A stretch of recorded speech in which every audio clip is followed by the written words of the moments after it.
If you are sitting in Manhattan right now, look out your window. If the lights are still on, count your blessings. Because what just happened in a control room 500 miles north of you has fundamentally changed the physics of your life. It started at exactly 9:02 a.m. this morning. On the trading floor of the New York Mercantile Exchange, screens didn't just flicker, they detonated. Traders who were casually sipping coffee 1 second were standing on chairs the next. The day-ahead electricity price for New York City didn't just rise, it didn't just spike, it teleported. In under a minute, the cost of 1 megawatt hour of electricity shot from $48 to $500, then to $1,200, before finally hitting an astounding $2,000. That's an explosion of more than 4,000% in the cost of keeping Manhattan lit.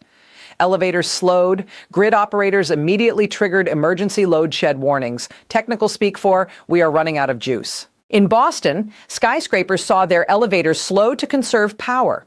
Aluminum smelters in upstate New York received automated texts instructing them to shut down their furnaces immediately or face bankruptcy-level fines. Brooklyn's subway system shifted into low-power mode, leaving 3 trains stranded between stations. The atmosphere was pure, unadulterated panic. People looked at the weather. No snow, no heat wave, no hurricane. The sky was clear. So what happened at 9:08 a.m. sharp? Prime Minister Mark Carney didn't fire a missile. He didn't send troops to the border. He simply instructed Hydro-Quebec, the massive state-owned energy giant of the North, to update its pricing model. For 50 years, America had treated Canadian power like an infinite, cheap resource. We treated it like tap water. We thought it would always be there. Today, Mark Carney turned off the tap. This is the story of the biggest geopolitical gamble in North American history. This is the story of how Donald Trump tried to bully a polite neighbor and woke up to find his own country held hostage in the dark. You are watching history shift, and the lights are flickering. To understand why your electric bill might suddenly feel like a mortgage payment, we have to rewind exactly 72 hours. We need to go back to the inciting incident, because this didn't happen in a vacuum. This was a response, a calculated, lethal response. 3 days ago, Donald Trump stood at a rally in Pennsylvania. You probably saw the clip. He was red-faced, energized, talking about America first, trade, borders, and strength. Then he pivoted north. He declared that Canada was taking advantage of the United States. He insisted America didn't need Canadian electricity. He promised that if Ottawa didn't agree to new trade terms, he would slap massive tariffs on every single electron crossing the border. The crowd cheered. Commentators on cable news laughed, dismissing it as just another line of tough talk. But energy is not steel. It is not lumber. It is not dairy. Energy is physics, and physics does not respond to campaign applause. In Ottawa, the reaction wasn't loud, it was quiet. Prime Minister Mark Carney, a former central banker who built his career managing financial crises, didn't go on television to shout. He didn't fire back on social media. Instead, he called his energy advisors. He meticulously reviewed the interconnection agreements between Hydro-Quebec and the northeastern United States. He examined the contracts, the clauses, the legal triggers, and he found leverage. For decades, the northeastern United States had made a strategic decision. It shut down coal plants. It retired nuclear facilities. It blocked new natural gas pipelines. In their place, it built transmission lines north. Quebec's massive hydroelectric dams, colossal structures visible even from space, generate more power than the province can possibly use. That surplus flows south into New York, Vermont, New Hampshire, and Massachusetts. On many days, nearly 20% of New York City's electricity comes from Canada. In parts of New England, the dependency is even deeper. It was efficient, it was clean, it was cheap, and it created something dangerous: reliance. When Trump threatened tariffs on Canadian electricity, he broke an unwritten rule that had governed North American energy trade for half a century. Energy moved freely, and politics stayed out of the wires. The moment he introduced the idea of weaponizing that flow, he turned electricity into a bargaining chip. Carney did not cut the power. That would have been an act of open hostility. Instead, he announced a stability adjustment, a risk premium, a pricing update reflecting uncertainty in the trade environment. It sounded technical, it sounded harmless, but buried inside that language was a formula. If political instability increased, prices would automatically adjust upward. If threats escalated, so would the cost. At 9:02 a.m., that formula activated. The algorithms managing the Northeast grid immediately detected the new export price from Hydro-Quebec. The cost of imported electricity surged. Traders scrambled frantically to secure supply. Utilities bid higher and higher to keep the lights on. Within seconds, the market cleared at levels no one had ever seen outside of a hurricane or a polar vortex. Except this time, the sky over Manhattan was perfectly clear. In control rooms from Albany to Boston, engineers stared at flashing red indicators. High prices force agonizing choices. Industrial users received urgent alerts to reduce load immediately or face crippling penalties. Transit systems switched to conservation mode. Backup generators were tested. Hospitals frantically reviewed their fuel reserves. Nothing was physically broken. No dam failed. No transmission line snapped. But the economics of the grid had shifted violently. In the White House, confusion rapidly morphed into anger. Reports began arriving that governors in the Northeast were demanding answers. Utility executives were warning of consumer bill shock. Markets reacted sharply, and the dollar slipped as traders priced in the risk of sustained energy inflation.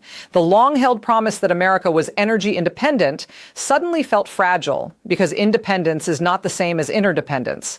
The United States produces vast amounts of oil and gas, but the Northeast grid was specifically designed around cross-border flows. You cannot replace thousands of megawatts overnight. You cannot build a new plant in a week. Infrastructure decisions made over 20 years cannot be reversed in 20 hours. Trump's threat was designed to project strength. Instead, it exposed a critical vulnerability. You can tariff a product sitting in a warehouse. You cannot tariff water behind a dam without severe consequences. You cannot bully a supplier when your own system was built assuming cooperation. Back on Wall Street, analysts began calculating what a sustained 4,000% surge would truly mean. Utilities do not absorb these costs, they pass them through. Households expecting a $150 electric bill could suddenly see $400 or even $500 if volatility continued. Factories operating on thin margins faced an impossible choice: raise prices and fuel inflation, or shut down and lay off workers. Every option carried immense political risk. Meanwhile, in Ottawa, Carney delivered a short statement, calm, clinical. He simply said Canada had a duty to ensure fair value for its resources in a hostile trade climate. He did not mention Trump by name. He did not use dramatic language. He framed it as pure market logic. If risk rises, price rises. That is capitalism. The contrast was stark. One leader used a rally to issue a threat. The other used a pricing model to respond. By noon, the question was no longer whether the spike was real, it was how long it would last. Would the White House double down and escalate? Would governors pressure Washington to de-escalate? Would markets stabilize if rhetoric cooled? Or had a line been crossed that would permanently redefine North American energy politics? The lights in Manhattan were still on. The skyline still shimmered, but the certainty that powered it had cracked. And once confidence in a grid begins to fracture, restoring it is far harder than simply flipping a breaker. The sudden price explosion wasn't just a talking point, it was a grave warning. This is only the first phase of the crisis, because when power becomes political, the consequences don't stay confined to one control room. They ripple through markets, through households, and through alliances. The next 48 hours will determine whether this was a fleeting shock or the moment the Northeast discovered just how fragile its foundation truly is. By 10:17 a.m., the crisis stopped being merely a market story and became a full-blown political one. Governors across the Northeast were no longer asking what had happened. They were demanding to know how long this would last. New York's energy commissioner was on a frantic call with grid operators, staring at projections that looked like a heart attack on a screen. If prices held anywhere near those levels, utilities would have no choice but to trigger emergency conservation programs. Large industrial customers would be forced offline first, then rolling reductions, then controlled outages. Boston's mayor was briefed that subway frequency might need to be reduced if the grid tightened further. Not because there was no electricity, but because the cost of securing it had become punishing. Electricity markets don't collapse with explosions. They collapse with invoices, and the invoices were coming. Inside the White House, advisors tried desperately to spin the surge as temporary volatility. They told reporters the United States had plenty of domestic energy. Technically, that was true. America produces enormous amounts of natural gas. It drills, it fracks, it exports. But production is not the same thing as delivery. The pipelines that would bring more gas into New England were never built. Environmental lawsuits blocked them. State regulators delayed them. Nuclear plants were shut down before replacements were ready. The grid had been completely redesigned around imports. That decision had seemed smart for years. Clean, cheap hydro from Quebec filled the gap. Carbon emissions dropped. Consumers saved money. Politicians took credit. But now the same integration looked like a catastrophic exposure. The Energy Secretary reportedly laid out the math in blunt terms. Replacing even half of the Canadian imports would require restarting dormant fossil fuel plants or rushing emergency fuel contracts. That takes time, permits, and complex logistics. And even if it could be done, the cost would still be far higher than the old hydro contracts. There was no quick switch to flip. Meanwhile, in Ottawa, something even more strategic was unfolding. Carney wasn't just adjusting prices, he was meticulously shaping perception. Canadian officials quietly briefed European diplomats that Canada was simply responding to unpredictable trade aggression. They emphasized that Canada remained a reliable partner so long as agreements were respected. The message was subtle but powerful. Instability was not originating from Ottawa. Markets listened to narratives as much as numbers. Currency traders noticed the U.S. dollar dipped against several major currencies as investors recalculated political risk. Bond yields twitched higher on fears that sustained energy inflation would complicate monetary policy. If electricity bills surged across the Northeast, inflation data would inevitably follow. If inflation rose, interest rates could remain elevated. If rates stayed high, growth would slow, a devastating chain reaction triggered by a single speech. Back in New York, Con Edison executives were in emergency meetings. Utilities operate on regulated margins. They don't speculate. They purchase power, distribute it, and recover costs from customers. If the wholesale price quadruples or more, that shock doesn't disappear. It flows downstream. Analysts began estimating that an average household in the region could see bills rise by hundreds of dollars if the pricing regime remained in place, even for a single billing cycle.